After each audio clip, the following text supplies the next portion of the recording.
Bismillahirrahmanirrahim. Assalamualaikum warahmatullahi wabarakatuh. Alhamdulillahi rabbil alamin. Nahmaduhu wa nasta'in wa nastaghfiruhu wa na'udzu billahi min shururi anfusina wa min sayyiati a'malina. Man yahdihillahu fala mudilla lahu wa man yudlil fala hadiya lahu. Asyhadu an la ilaha illallah wa asyhadu anna Muhammadan 'abduhu wa rasuluh.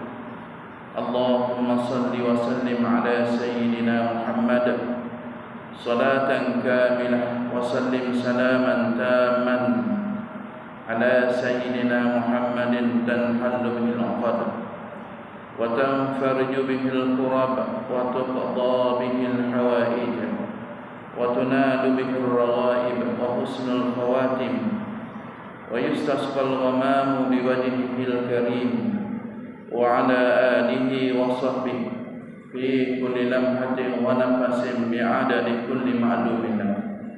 Rabbi shrah li sadri wa yassir li amri wahlul 'uqdatam min lisani yafqahu qawli. Amma ba'd. Yang dihormati Tuan Haji Zakaria, yang dihormati Tuan Imam, Tuan Bilal, para JK surau, tuan-tuan hadirin sedang jemaah yang dirahmati Allah Subhanahu wa taala. Alhamdulillah, pada tengah hari ini marilah sesama kita memperbanyakkan rasa syukur, memperbanyakkan ataupun menzahirkan rasa syukur kepada Allah Subhanahu wa taala di atas segala limpahan rahmatnya dan nikmatnya yang begitu luas kepada kita.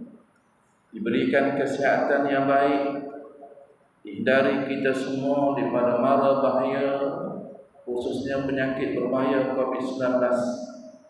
Diberi kelapangan masa, diberikan kekuatan, maka dapatlah sama-sama tahdir ke surau ini dengan satu niat, satu tekad, yaitu untuk melaksanakan farduan yang diwajibkan oleh Allah Subhanahu wa taala ke atas orang lelaki yang berakal, balik, merdeka, wajibkan seminggu sekali, yaitu sembahyang fardu Jumaat.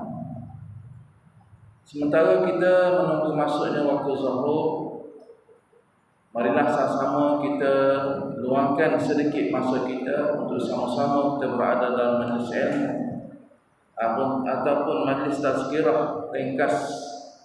Pada tengah hari ini insya-Allah saya akan bawa satu kisah berdasarkan hadis Rasulullah sallallahu alaihi wasallam berkenaan ketika mana kita dibangkitkan oleh Allah Subhanahu wa taala di hari akhirat nanti. Kita akan dihalau, digerakkan oleh Allah Subhanahu wa taala dalam beberapa kelompok. Baik tuan-tuan yang dirahmati Allah Subhanahu wa taala, kehidupan kita bukan hanya sekali sahaja, tuan-tuan. Kehidupan dunia dan juga kehidupan akhirat. Ada orang kata kehidupan ni hanya sekali saja, iaitu di dunia. Bahkan kita dihidupkan oleh Allah Subhanahu wa taala satu lagi, yaitu kehidupan di alam akhirat. Kehidupan di dunia ini sementara saja, tuan-tuan. Ya. Kehidupan di dunia ini tempat kita berusaha, tempat kita beramal, tempat kita menimba segala ilmu, tempat kita melaksanakan kehidupan dengan cara yang baik. Kemudian kita mati, barulah kita menuju satu alam untuk ke akhirat, yaitu dinamakan alam kubur. Kemudian setelah Allah Subhanahu wa taala memerintahkan malaikat Israfil untuk meniup sangkakala, seperti mana Allah Subhanahu wa taala menyebutkan dalam surah Az-Zumar ayat 68, summa nufiqa fihi ukhra fa idahum qiyamun yanzurun. Maka tiba-tiba mereka berdiri menunggu keputusan masing-masing. Kemudian ditiupkan sangkakala padanya. Allah SWT perintahkan malaikat Israfil meniup sangkakala yang kedua. Kemudian faidahum qiyamun yanzurun. Kemudian mereka, yakni orang-orang yang beradam kubur, bangkit dan melihat. Yanzurun ni mereka melihat ke mana? Melihat ke atas. Baik, tuan-tuan mati Allah Subhanahu wa taala, bermulalah alam akhirat. Setelah kita mati dinamakan alam kubur. Kemudian dibangkitkan semula oleh Allah Subhanahu wa taala apabila Allah perintahkan malaikat Israfil meniup sangkakala yang kedua, maka kita dibangkitkan, bermulalah alam akhirat. Alam akhirat ni tuan-tuan banyak nama dia. Alam akhirat, yaumul hisab, yaumul mizan, banyak nama dia. Jadi di sanalah dinamakan alam yang kekal abadi. Kekal selama-lamanya. Tak mati dah tuan-tuan. Mati ni adalah kehidupan dunia. Kehidupan dunia, apabila hidup dia ada mati. Dan hari akhirat dia tidak ada mati dah. Kekal selama-lamanya. Dan di hari akhirat juga kita dapat menerima hasil daripada amalan yang kita lakukan di atas dunia hari ini. Sama ada amalan baik, banyak kita lakukan, maka banyaklah kita terima. Sekiranya sedikit amalan baik, maka sedikitlah kita terima, dan sebaliknya. Kalau banyak yang tak baik, maka banyaklah balasan tak baik yang diterima. Begitulah. Kemudian Allah Subhanahu wa taala apabila Allah perintahkan malaikat Israfil meniup sangkakala, dalam suasana itu tuan-tuan, orang kafir ini dia terkejut. Setelah Allah tiup sangkakala, maka bangkit semua sekali. Ini sangkakala yang kedua. Sangkakala yang pertama mati semua sekali. Mana-mana yang hidup semua mati. Yang hidup manusia, binatang, jin, bukit bukau, matahari, bulan, bintang, semuanya hancur. Ini sangkakala yang pertama. Kemudian Allah Subhanahu wa taala berfirman, qalu ya wailana man ba'athana. Maka terkejutlah puak-puak yang bukan Islam ni, dia katakan,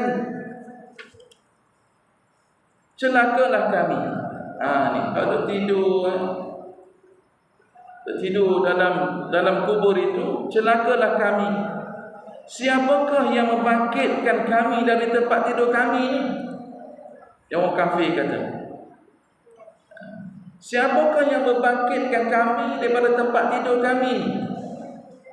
Maka orang mukmin menjawab kepada orang kafir itu, sebagaimana Allah Subhanahu wa taala berfirman, sambungan ayat 52 dalam surah Yasin itu, hadza ma wa'ada ar-rahman wa sadaqal mursalun. Inilah yang dijanjikan Allah Subhanahu wa taala yang Maha Pemurah, dan benarlah rasul-rasulnya. Inilah kebenaran Allah Subhanahu wa taala yang dijanjikan melalui lidah Rasulnya. Baik, tuan-tuan mati Allah Subhanahu wa taala. Berkenaan dengan ayat, kemudian mereka ni, orang kafir ni, keluar daripada kuburnya dalam keadaan yang telanjang dan tidak beralaskan kaki, dalam keadaan yang tanpa pakaian. Sama juga kita tuan-tuan, orang Muslim ni dibangkitkan oleh Allah Subhanahu wa taala dari kubur masing-masing dalam keadaan yang tanpa berpakaian, kecuali mereka yang dipilih oleh Allah Subhanahu wa taala sahaja. Dalam hal ini satu kisah menyebutkan bahawa Siti Aisyah radhiyallahu anha pernah tanya Rasulullah sallallahu alaihi wasallam, "Kalau begitu ya Rasulullah, tak madukah kita semua? Ya, tak madukah kita semua ni dah tanpa pakaian dibangkitkan?" Maka Rasulullah kata, "Tak sempat nak tengok dah tuan-tuan. Tak sempat nak toleh kanan kiri, bahkan muka mendongak ke atas, memandang ke langit." Maka pada ketika itu langit telah berubah, bukan lagi langit dunia. Ya, lihat ke bumi, bukan lagi bumi yang ada seperti mana dunia hari ini. Bahkan bumi yang di sana nanti putih melepak. Kalau orang Melayu kata putih, putih melepak. Kalau Kelantan kata putih, putih luih. Maknanya putih bersih, seperti mana roti putih. Ini kalau kita belajar dalam kitab Mustika Hadis jilid pertama disebutkan beriman kepada hari akhirat, disebutkan dalam hadis itu. Bumi di sana nanti bumi yang putih seperti mana roti putih. Bukan seperti mana di dunia hari ini. Ini di sana nanti. Baik, tuan-tuan mati Allah Subhanahu wa taala. Kemudian Muaz bin Jabal bertanya Rasulullah sallallahu alaihi wasallam berkenaan dengan satu ayat yang dibaca oleh Rasulullah sallallahu alaihi wasallam yang menyebutkan, Allah SWT sebutkan dalam Al-Quran surah An-Nabat ayat 18. Yauma yunfakhu fis-suri fatatuna afwaja. Maksudnya, di hari ditiup sangkakala dan kamu datang berbondong-bondong. Setelah Rasulullah baca ayat ini, disampaikan kepada para sahabat, baginda dalam keadaan yang menangis. Disebutkan dalam riwayat sehinggakan debu, sehinggakan janggut dan debu Rasulullah basah. Di mana tempat Nabi duduk itu basah disebabkan air matanya yang banyak keluar daripada matanya. Lalu kemudian sahabat bertanya, "Kenapa ya Rasulullah kamu menangis sebegitu? Menangis sangat-sangat ni?" Lalu baginda sallallahu alaihi wasallam menyebutkan, "Wahai orang-orang yang bertanya, wahai sahabatku, engkau bertanya kepadaku tentang persoalan yang besar, satu persoalan yang sulit, bahwasanya kaum-kaum dari umatku kelak di hari kiamat akan dihalau menjadi 12 kelompok, 12 kumpulan." Hari ini kalau kita lihat banyak juga kumpulan-kumpulannya, kumpulan Melayu dah. Melayu pula pecah, Melayu Jawa, Melayu Banjar, Melayu Siam, Melayu Bugis, Melayu apa lagi kita? Melayu saja, bangsa Melayu. Kemudian bangsa lain lagi. Bangsa Cina, dia ada bangsa-bangsa jenis-jenis dia. India pun sama juga, dia ada jenis-jenis dia. Tapi di hari akhirat, mereka ni walaupun bangsa lain, tetapi kerana dia Islam, maka dia akan jadi satu kelompok. Ya. Dan kelompok-kelompok ini pula dipecahkan menjadi 12 kelompok. Rasulullah SAW menyatakan, yang pertama, kelompok yang pertama setelah dibangkitkan, kemudian untuk menuju ke padang mahsyar, untuk menuju ke tempat mizan timbangan, ya. Maka yang pertama, mereka ini dihalau, digerakkan dalam bentuk wajahnya rupa seperti kera.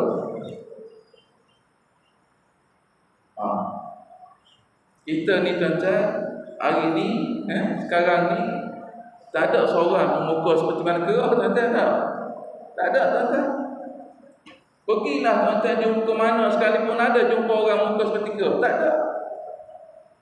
Muka seperti mana muka manusia, sama ada putih, hitam, kuning nasat, kelabu, koko dan sebagainya, itu muka seperti mana manusia. Tetapi di hari akhirat ada kelompok yang Allah Subhanahu wa taala lahirkan mereka dalam bentuk rupa kera. Siapakah itu? Yaitu orang-orang yang suka memfitnahkan para manusia. Ini tuan-tuan. Maksudnya orang yang suka memfitnahkan orang lain, di hari akhirat nanti Allah bangkitkan mereka ini dalam bentuk rupa kera. Kita terkejut tengok tuan-tuan. Kejut macam mana? Tengok kawan kita sedunia dulu sama mengetih. Sama mengetih. Macam mana awak duduk kumpulan ni rupa kera ni? Terkejut kita. Oh, rupa-rupanya dia ni orang yang suka memfitnahkan manusia. Zaman sekarang ni tuan-tuan, dalam zaman teknologi 4.0 ni, 4.0 ni tuan-tuan, orang nak fitnah suka sangat, mudah sangat tuan-tuan. Dalam kain selimut pun boleh melakukan fitnah kepada orang lain. Kalau zaman dulu tuan-tuan, mungkin zaman Tuan Haji kecil dulu, nak fitnah ni, nak sebarkan berita ni, kena pergi jumpa orang. Pergi jumpa orang mana? Tempat orang main. Oh, ustaz tu sekian-sekian contoh. Oh, imam ni sekian-sekian. Kita benda yang boleh menimbulkan fitnah kepada imam itu. Kalau dulu, zaman sekarang ni tak perlu jumpa orang tuan-tuan. Duduk dalam kain selimut, bahkan tengah makan pun boleh. Sedang makan tu boleh lagi kita menyebarkan fitnah. Lagi mudah tuan-tuan. Lagi mudah. Jadi orang yang suka fitnah ini, balasannya nanti Allah bangkitkan mereka ni seperti mana muka kera. Allahu Akbar. Minta jauhkan, minta jauh daripada Allah Subhanahu wa taala. Biarlah Allah jadikan bangkitnya kita nanti seperti mana muka yang kita ada sekarang ni, muka kita. Dan di sana dia tidak ada tua tuan-tuan. Dia muda belia. Sebutkan satu kisah. Satu hari Rasulullah SAW bergurau dengan seorang tua. Dia kata orang tua ni tak masuk syurga. Makcik ni tuan-tuan, dia puasa siang hari, malam beribadah. Kejut dia, menangis dia. Mana Rasulullah kata orang tua ni tak masuk syurga. Maka dia tanya balik, Rasulullah kata bukan begitu maksudnya. Maksudnya dia syurga nanti Allah hidupkan kita ni seperti mana orang-orang muda. Mukanya muda, tubuh badannya muda, muda belia, kuat. Okay, baik tuan-tuan mati Allah Subhanahu wa taala. Balik semula kita kepada balasan Allah SWT kepada kelompok yang pertama tadi. Mudah sangat untuk orang sekarang memfitnahkan. Apa maksud fitnah? Fitnah ni ialah melakukan tuduhan yang diada-adakan, dibuat-buat untuk memburukkan atau membencanakan seseorang. Tuduhan itu dibuat-buat untuk membencanakan seseorang atau untuk merosakkan seseorang. Kita sebagai contoh lah, kita tuduh siapa bendahari surau sebagai contoh. Kita kata sebarkan dalam WhatsApp kita, bendahari Madrasatul Khairat ini dia telah membelanjakan duit tanpa persetujuan mesyuarat, sedangkan mesyuarat dibuat dan diambil keputusan. Kita pun sebar pada kawan-kawan kita, dan kawan kita pula sebar pada orang lain, dan dia pula sebar pada orang lain, diviralkan, sedangkan tidak berlaku pun begitu. Jadi inilah kesan balasan itu.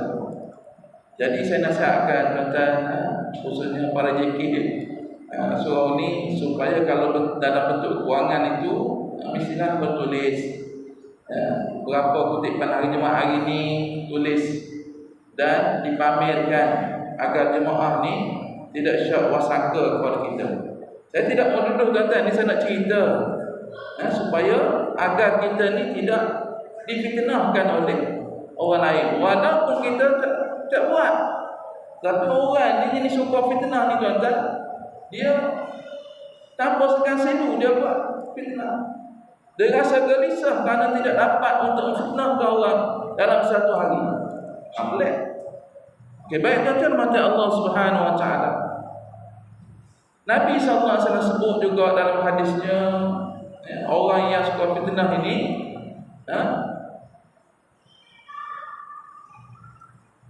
besar dia punya kesan dia. Al-fitnatu asyaddu minal qatli. Perbuatan memfitnah ini lebih dahsyat kesannya daripada membunuh. Ini kata kesan dia, kerana lidah saja, kerana hujung jari saja, kesannya cukup besar. Baik, tuan-tuan mati Allah Subhanahu Wa Taala. Tak payahlah kita nak suka fitnah orang, buatlah benda, banyak lagi benda faedah yang boleh kita ambil, kita kutip pahala tuan-tuan. Kalau fitnah ni dia boleh mengurangkan pahala kita. Pahala kita bagi jemaah, pahala kita beriktikaf, pahala kita sedekah, pahala kita zikir, istighfar dan sebagainya, dia akan rosak disebabkan fitnah tersebut. Tak akan kurang. Di hari akhirat nanti kita akan berhadapan dengan Allah SWT. Kita kata, ya Allah, aku dulu banyak ibadat, aku sembahyang tak tinggal, aku puasa tak tinggal, setiap hari aku bersedekah, setiap hari aku beriktikaf. Tiba-tiba tidak ada pahala kepada kita. Allah Ta'ala kata, mengingat dah? Mengingat tak hari sekian-sekian kamu telah memfitnah orang ini, esok lusa pula kamu fitnah orang ini. Pahala tadi aku beri kepada orang tu, walaupun orang itu dia kurang pahala dia ambil pahala kita ni yang memfitnah tadi. Ini sebab itu janganlah kita suka memfitnahkan sesama kita, kerana ia memberi kesan bukan sahaja di dunia, bahkan di hari akhirat nanti kita akan jadi orang yang muflis dan dibangkitkan oleh Allah Subhanahu Wa Taala dalam keadaan muka yang berukar-ukar. Baik, tuan-tuan mati Allah Subhanahu Wa Taala, ini kumpulan yang pertama. Manakala kumpulan yang kedua, mereka akan dihalau dengan bentuk rupa babi. Ya Allah, tak dikira ni babi pula. Macam mana ni? Mereka adalah orang yang makan barang haram. Orang yang makan barang haram. Maksudnya barang ini sama ada zat barang tersebut haram ataupun sumber untuk mendapatkan barang itu. Kadang-kadang zat barang itu halal, dia berubah menjadi haram disebabkan sumber untuk mendapatkan barang tersebut haram. Dalam bab ini tuan-tuan yang mata Allah Subhanahu Wa Taala perlu kita teliti dalam kita nak nafkahkan, nak beri kepada anak cucu kita makan, khususnya dalam bab makanan. Sebab makanan ni dia bila masuk dalam perut kita, dia akan menjadi darah, dan darah tadi boleh membentuk sel zat dan boleh menumbuhkan daging-daging. Itu pun dia ambil kira tuan-tuan di hari akhirat nanti. Ya. Dalam kita nak pastikan barangan kita ni halal, yang pertama kita perlu melihat kepada zat barang tersebut. Beras sebagai contoh, beras. Kita beli beras. Beras ni halal. Ya, beras ni halal. Kita beli dia. Kemudian kita beli beras ni dengan duit yang menang Toto. Sebagai contoh, duit hasil daripada menang Toto. Toto ni sifatnya adalah judi. Dan judi pula dalam Islam tidak dibenarkan. Dalam Islam tuan-tuan, tidak dibenarkan, bukan dalam negara. Dalam negara ada judi yang dilesaikan, dibenarkan. Dalam negara tuan-tuan, sebab itu timbul isu satu hari ketika dulu di negeri Kedah. Kerajaan Kedah nak mengharamkan lesen judi dan arak. Ramai di kalangan netizen ni tuan-tuan marah. Orang Cina tak marah pun. Orang Islam ni marah tuan-tuan. Sebab apa? Sebab dia ni tak boleh nak beli nombor 4 ekor ni. Tak. Nombor 4 digit ni tak boleh beli. Nak beli kena mari negeri lain pula. Nak pergi Thailand nak beli. Susah lah. Dia kata apa? Susah kerajaan sekarang ni. Ya, sehingga mana lesen judi pun nak haram. Kita main judi tak pernah menang pun. Nah, kalau tak pernah menang, buat beli buat apa? Tak boleh ustaz. Saya ni kenal lahir tu dah main dah. Allahu Akbar. Ni ada satu cerita tuan-tuan ni.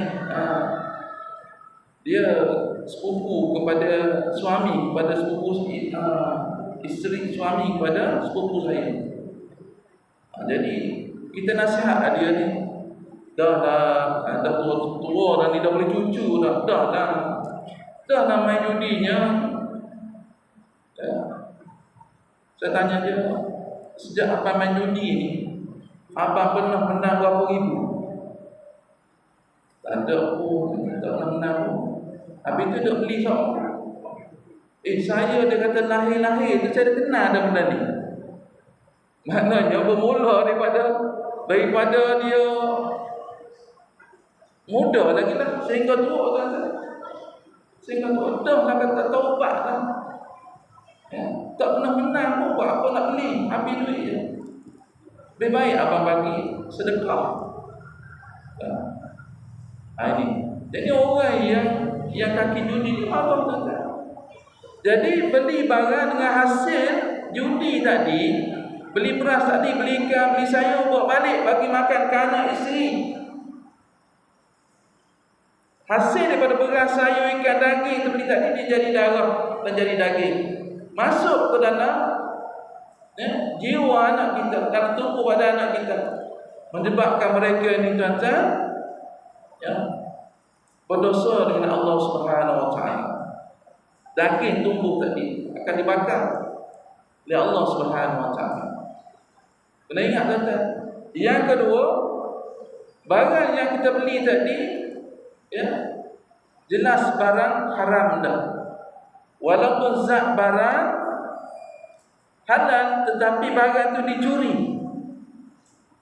Beras yang kita beli dicuri daripada kedai Cina sebagai contoh. Kita beli curi ni pada kedai Cina.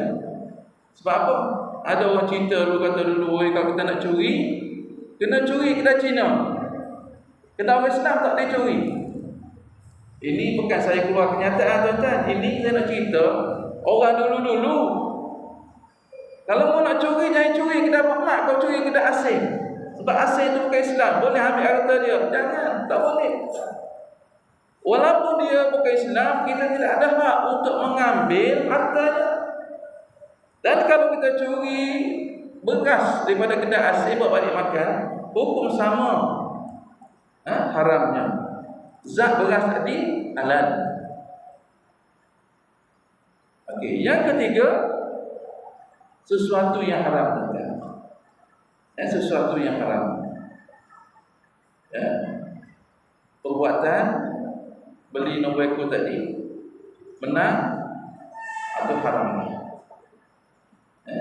Ataupun beli arak sebagai contoh, ya. Minum, itu jelas haramnya.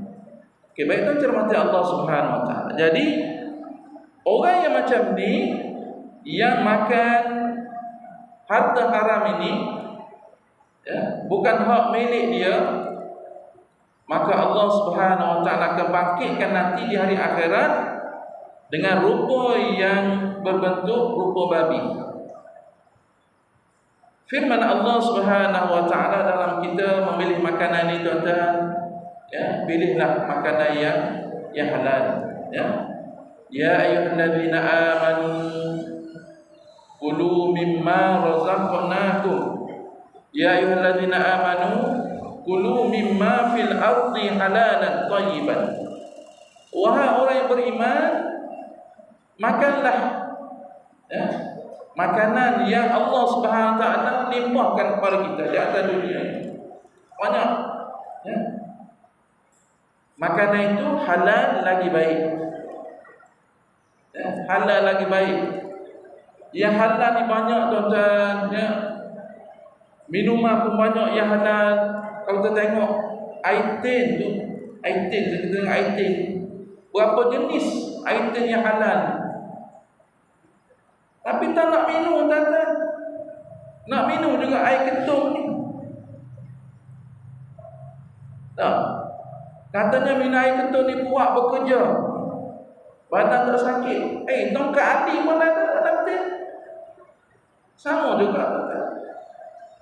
Ini kita pilih yang terbaik, yang merosakkan tubuh badan kita, yang merosakkan akal fikiran kita, itu adalah haram.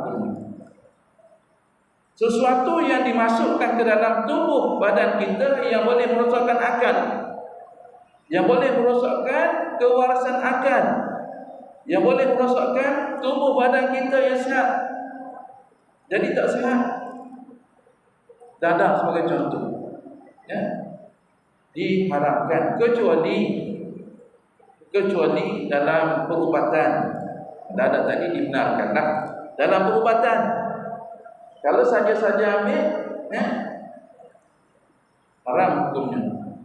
Jadi orang yang macam ni, tuan-tuan, yang makan benda haram, hasilnya haram ini, Allah Subhanahu Wa Taala bangkitkan nanti, kata Rasulullah, dalam bentuk rupa babi.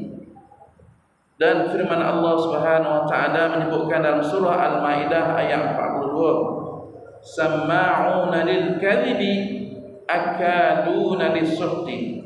Mereka orang-orang yang suka mendengar berita bohong, banyak memakan yang haram.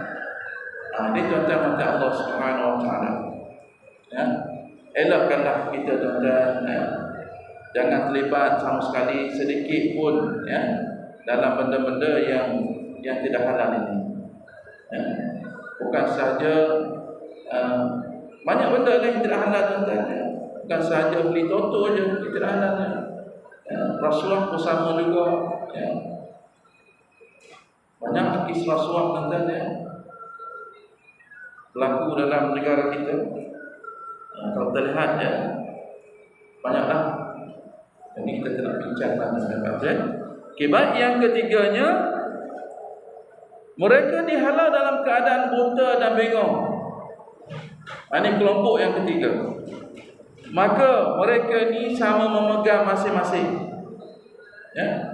Mereka adalah orang-orang yang melanggar hukum,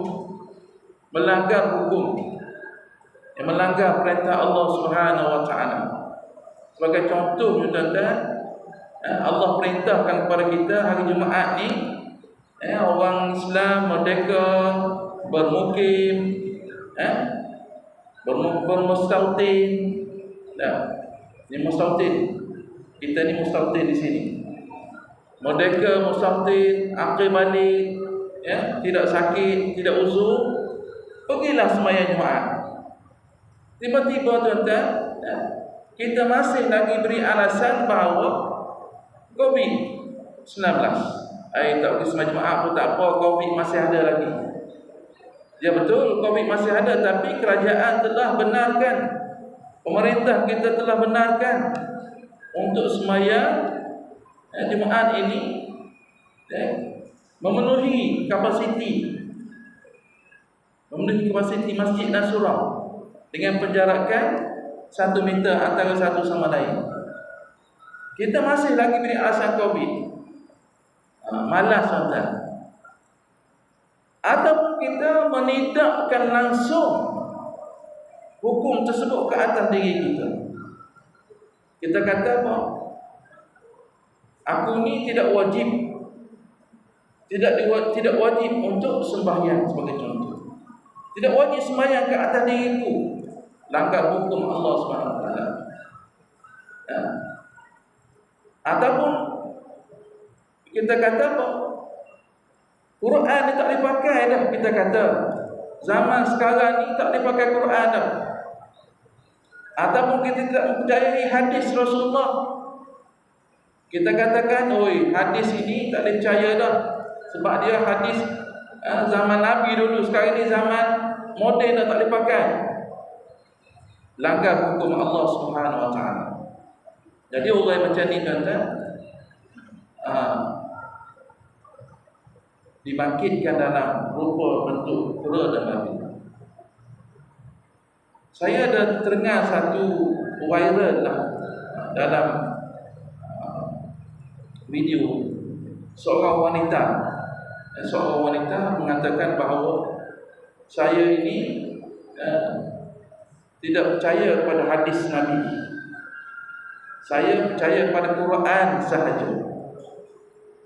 Di zaman sekarang, tuan-tuan, saya percaya pada Quran sahaja. Quranis dipanggil, golongan Quranis.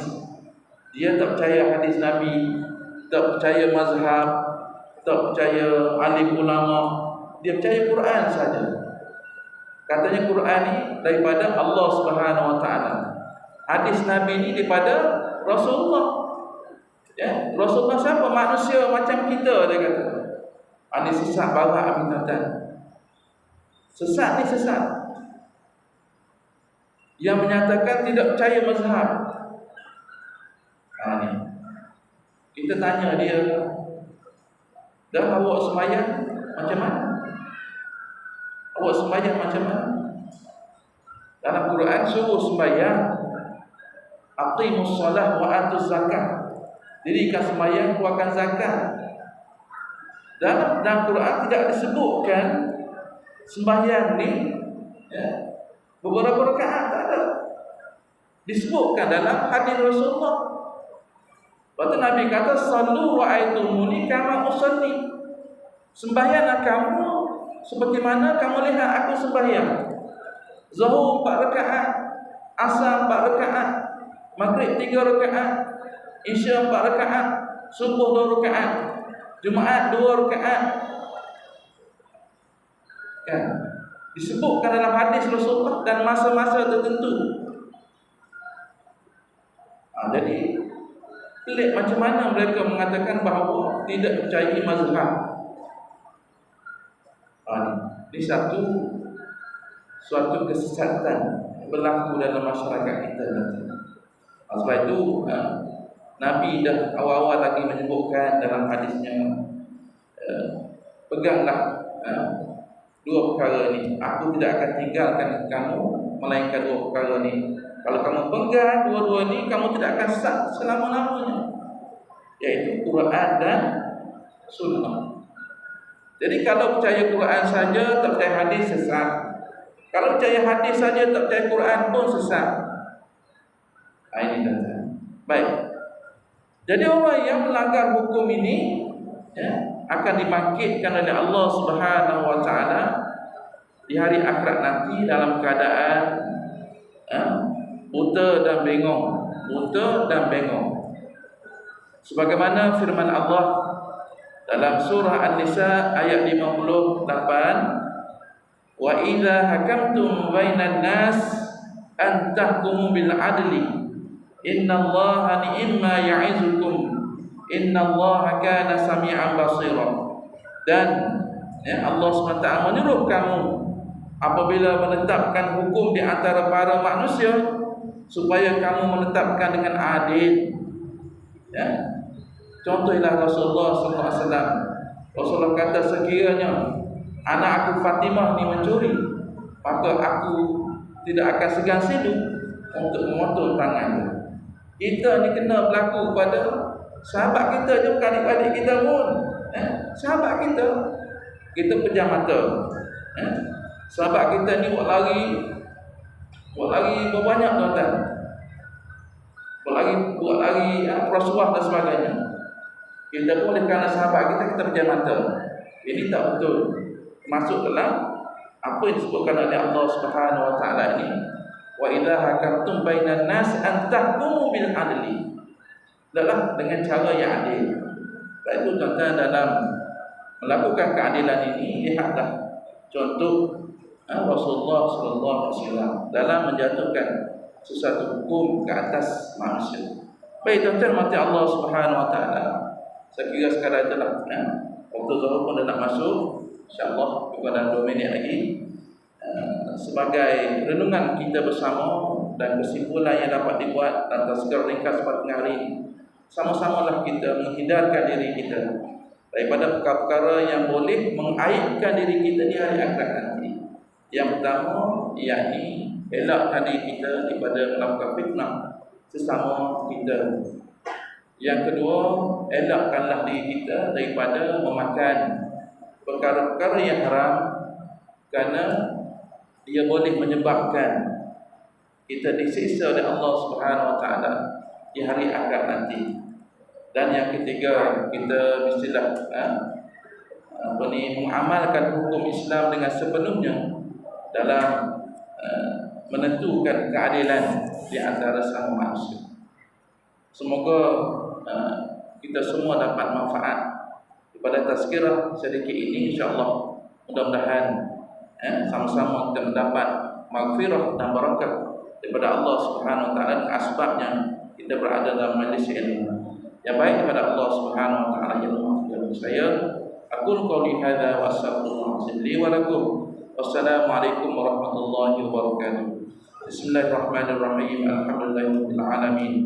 Wassalatu wassalamu ala Rasulillah wa ala alihi wa sahbihi ajma'in. Allahumma faqihna fid din wa 'allimna ta'wil wahdina siratal mustaqim. Walhamdulillahirabbil alamin. Taqabbalallah.